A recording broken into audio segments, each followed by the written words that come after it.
Oh yeah, here we go. I made a table. This is so meta. I'm making a table on my table that looks like the table I just drew. Woo.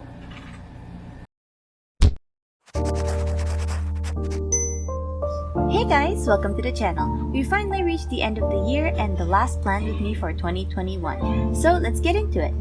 This month's theme is snowflakes. I didn't want to go for a generic Christmassy theme, but I didn't want to go too far either since I wanted it to be slightly still related to the month. This is another spread that I'm making in the middle of my really busy month.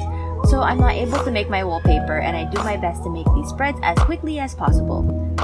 I'm actually considering removing the wallpaper aspect entirely as of now because it usually takes up a full day's work to create one from scratch like I usually do, and I don't think I can maintain the same level of free time to make it as I keep going on with my studies. But I want to get your inputs too, so leave your comments on what you think about the wallpapers and should I remove them or not. Going back to the theme, I'm mainly going for a two-tone design of blue and gray since I wanted the blue for the snowflakes and the gray is the closest color I can get to true white without using a black notebook. So for the cover, I wanted something a little self-referential, kind of like the cover I made for August. So the idea for this cover is a snow globe. Since this is the last plan with me for 2021, I wanted to bring back some of my metallic paint. I take some washi tape that I don't really use that much and make a tape border to help keep my edges as clean as possible. This should help me paint the border without being too nervous about getting the paint on the other parts of the page. I alternate the painting with making some surrounding details so the paint is able to dry. Of course, I'm gonna make snowflakes as the surrounding details, which would be the biggest ones I'll be able to fit on this spread. I'm going to be using a combination of gel pens, markers, and highlighters to give it some variety. Throughout this spread, I try really hard not to duplicate designs on these big snowflakes. I want to leave the paint to dry since painting on only partially dried paint makes it easy to brush the drying first coat off the page rather than making a thicker coat. In normal paint, that can kind of be hidden, but in metallic paint, it's usually a lot more sheer than most acrylic paint, even among the higher end brands. So you need to apply these in thin layers to help it dry faster. Painting in thinner layers also helps keep the paint smoother on top, which is going to help my plan for this gold box later on. The snowflakes are pretty self-explanatory since you can just look at the patterns I used while making them. You can't really see the pencil marks much from the top-down cam, but since I drew most of the details by hand except for the starting lines, it can get really uneven, and while coloring or outlining them, I have to do a few adjustments for balance. So you can see me erasing a lot during this video so I can clearly see what the final snowflake looks like. Finally, the paint looks opaque, so I removed the washi tape masking, leaving it with a nice, or at least nicer looking box than I would have had with hand painting. I used that to write the month label and some dots with an alcohol-based permanent marker. Remember to use a permanent marker since acrylic paint dries to a plasticky finish. If you're confident with your painting skills, you can also paint it on with black acrylic paint. You need something that works on those kinds of surfaces if you want to write on paint. Better if you have a paint marker, but I don't. This is supposed to look like one of those gold or brass plates that are mounted on the base of fancy snow globes. When the painting done, I can finally start on the snow globe. Aside from the really dark month label, I don't want to use a full block for the spread to keep the more light look, so I take a dark gray and use that to outline the snow globe. Then I color in the base with a warm brown color so it looks like a wooden base. It took some careful work to keep the marker from hitting the paint, but we got there. Now it's time for what's inside the snow globe. I said I wanted to go for something self-referential, which is my table that I record these videos on. I've showed this table in videos before. If you haven't, check out my table cleanup video. The reason I'm able to film a top-down angle without a tripod above my desk is because my table has a built-in second layer or shelf where I can actually just place my camera on facing down. Another reason would be the actual camera I'm using, which has the ability to be laid down and adjusted, but my table is where I really spend most of my time in my day. It's where I study, make videos, and play games, and it's actually in my channel banner. If you're on mobile, you'll be able to only see the window with the moon, the name of the channel, and the little banner on the side. On desktop, it gets wider and you can see the corkboard and the hanging plant. But the rarest view is the TV view, which shows the entire channel banner that I made, which has a view of my table and some other special additions. I kept the drawing pretty bare except for my laptop since I'm basically doing that for most of December. I'm just staying on my desk with my laptop. For some artsy symbolism, the snowflakes in the snow globe aren't the nice looking ones I've been making, but the very minimal asterisk kind, showing that it's not as fun being stuck in the snow globe and it's not as fancy as it looks like on the outside. So yeah, this kind of symbolism will come up later. Going overboard with the metallic paint, I also get some of my silver paint out and use it to make the entire page a little bit more snowy by adding some dots. Then after that, on to the monthly. I was so excited to finally get to the monthly since I get to use my metallic washi tapes that I've been waiting so long to use. I had a matte silver and a radial holographic washi tape. And of course, I had to use the hollow one. The tape is a lot wider than the usual washi tapes I use as the header, but I don't really have any issue with that since it's hollow anyway. When it's all laid onto the page, you can see what I mean by radial hollow. You can see the circular shapes of the holographic foil. Then all I have to do is the usual outlining and number placements. To kinda match the hollow, I take my light gray pen and use that for the calendar boxes. Then my light blue Muji pen to write the numbers to really make them pop from the gray lines. Now for the decorations, this is where the small snowflakes are gonna come in. They're not as fun and intricate as the bigger ones on the cover, so I'm using more of my pens to do the line work rather than markers. Even between my pens, there's a difference. The Muji pens and my vintage pens are both labeled as 0.5, but my vintage pens release more ink, so they're a bit wider when you write with them, which makes the snowflakes look even more varied. The difference really shows with the marker snowflake on the bottom, which looks too wide, and I really couldn't put too much detail on it because of the size of the original lines, and the difference in line width based on pressure.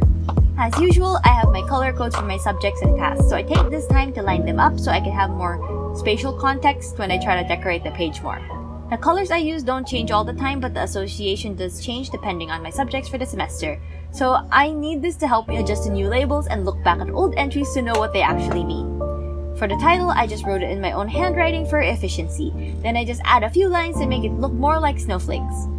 Then I added more snowflakes around the page to help take up space on the page. I knew that I could add a bigger snowflake in the lower section of the calendar. I really didn't like this bigger one though, since it's so uneven because of the 6-line nature of it. But still, I finished the entire monthly spread by going around and adding the silver dots with paint. Now, time for the weeklies. As I say in most of these videos, I'm using my usual timed weekly design that I really like using. It helps me organize my time most effectively. I use a dark blue pen for the days and a light blue pen for the calendar, then a mild blue mild liner for the highlight for each week for the corner calendar. The box is outlined in my light gray Muji pen. For the time labels, I alternate between my bright blue Muji pen and my vintage pen, which looks very dark, and while I work on the rest of the spreads, it's life update time. Okay, so I've actually gotten fully vaccinated recently. By the time this video comes out, it would have been a week since my second dose of the Moderna vaccine. I'm pretty happy that I'm finally vaccinated after all this time, but my side effects were pretty rough. I didn't really feel much on the day, not even a headache. I just felt sluggish, but then a headache later on. But overall, doing okay. At around 1 a.m. it kicked in. I'm not usually the type to fully sleep under my weighted blanket since my bed doesn't get too much cold air anyway from being the top bunk, but I was freezing that night. I was already getting a fever and the cold felt like it was in my bones even if I was already bundled up in 3 blankets and sweating. Getting down from my bed just to go to the bathroom was crazy. I couldn't move my left arm too much, so getting all the blankets off me was hard enough. Then I have to push with my hands to get myself to the end of the bed, which was made difficult by the fatigue and having only one arm to move. Then when I got to the ladder, my head feels like it was being hit with a drum as I go down the stairs. And when my feet finally hit the floor, I felt like I haven't walked in weeks. This continued for about 2 days. It was a good thing that since my first dose, I've been preparing for the second dose. I've been using as much time as I could to give myself 3 full days of no work by doubling my workload for the past 3 weeks. It was actually really stressful to be preparing for everything. My classes, my org work, the channel, everything had to be cleared, and I didn't have to do anything over those days, and I could just rest. I was really close to burnout, trying to make sure that I didn't miss anything and that I could keep everything accounted for while I basically hibernated in pain for 3 days. For other stuff I've been up to, a really cool experience is being a volunteer for the UP College Admissions or UPCA. For those of you who don't know, I'm a college student from the University of the Philippines Diliman campus. Since it's considered the top college in the country and the tuition is free, a lot of people want to apply. During face-to-face classes, the volunteers would have to be there physically and assist people who want to pass their applications or those who have questions, but now everything's done online. There are a lot of stuff that's for the volunteers only, but I'll just say what I can. So for volunteers, we can be in a Facebook Messenger room or we can answer the chat box. In the Messenger room, there's a new link every day to the room and people enter and ask their questions. The chat box is basically answering the questions people can send through the UPCA Facebook page. I volunteered for the chat box only because it was something that was a lot more convenient for me, and everyone who volunteers has designated shifts posted per week. I've experienced 3 full shifts already, and 2 of them were in the earliest slot and 1 of them was in the latest slot. Answering the questions in the morning is insane. We open everything at 10 a.m. and we close at 11 p.m. Tuesday to Saturday. But there are some people who send messages to the page at like 2 or 3 a.m. and kind of leave them for us to answer in the morning since they're met with an away response. So when you log on the first shift of the day, you're met with 100 or so messages left from 11 p.m. the day before to 10 a.m. of that day. Not to mention that at 10 a.m. sharp, 20 new messages are going to be received. From the shifts I've experienced, sometimes a new messages kinda doesn't end. It can die down for a few minutes, but then 2 minutes later you'd get 5 more. That's why there's usually 5 people per shift. You need a lot of patience to be able to deal with all the questions people have. It's basically the equivalent of customer service part-time for college students. But now it's parents trying to ask questions to do everything they can for their child to get in, students using wording like "your good office" in a messenger chat, which isn't my style and isn't necessarily the requirement for being polite, but sure, go off, and school officials who sometimes are really confused with emails. We just have to do the best we can to answer as many questions as possible during our shift. And to those of you who are wondering why there's so many people asking questions, the UPCA gets around 100,000 applicants a year since it's a national university and with the credibility, and also the tuition is free. But only around 10% pass and get into the university. So yeah, that's what else I've been up to, and we go back to the spreads. The decorations I put on the weeklies are actually a lot closer to the snow globe snowflakes of the asterisks than the fancy snowflakes on the designs, and here's where the artsy symbolism comes in again. The small snowflakes are the ones inside the snow globe of being trapped in work because they're the ones representing the work that I still have to do in the time where I'm stuck on my table working. I'm not sure if I'm making any sense anymore, but it made sense to my brain when I was working on these spreads.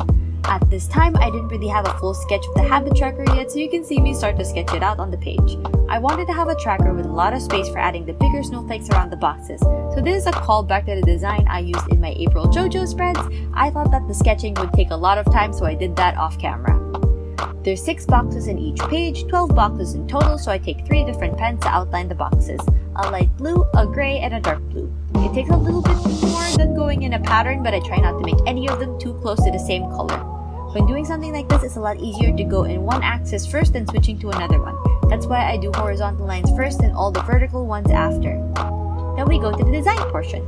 I make sure to give myself a lot of room between boxes so I can add the snowflakes. Because of the spaces, I can sketch in the bigger ones than the ones that I made in the monthly. I outline that in dark blue and make sure to erase all the pencil marks that remain. I don't have to make it 100% symmetrical because 1, it's going to take forever, and 2, it's going to drive me crazy if I try to make them perfect. Next is a smaller snowflake. That's just a really quick thing and it's outlined with the bullet tip of my outliner, which makes a thicker line than my gel pens but a thinner line than the normal markers. I let it dry before I erase the pencil marks. I thought I wouldn't need another label saying it's a habit tracker, so I thought it would be better to just have the snowflakes all over the page instead. For the top corner, I thought to make it a more saturated dark blue to counter the more muted dark blue of the vintage pens. Then the last snowflake is something that looks a little more complicated than the other designs. I outline it in my light blue pen as well, so it mirrors the light blue of the outliner. To make sure I know what I'm shading in, I take my dark gray pen and write down the labels of each box.